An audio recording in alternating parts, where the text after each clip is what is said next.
We're at the headquarters of U.S. figure skating in Colorado Springs. You may be able to make out in the distance the U.S. flag flying at half-staff.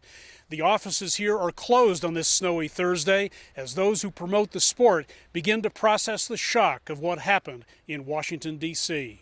According to reports, 14 members of the figure skating community were passengers on the jet that collided with the U.S. Army helicopter.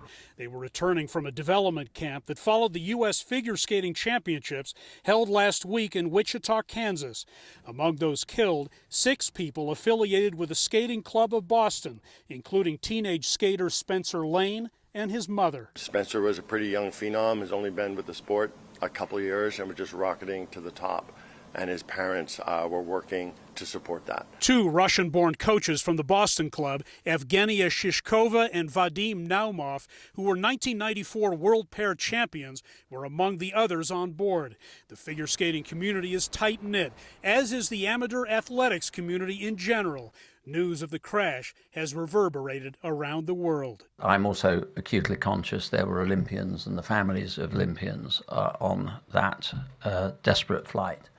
So on behalf of the whole of World Athletics, I know I'm able to say that our thoughts and prayers are with all those families and friends that have suffered such a grievous loss. In Wichita, the mayor there said this. We have been told that there are no survivors.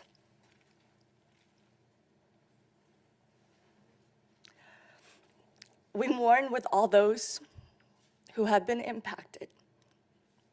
This is a terrible tragedy that will unite those in Washington, D.C. and Wichita, Kansas forever.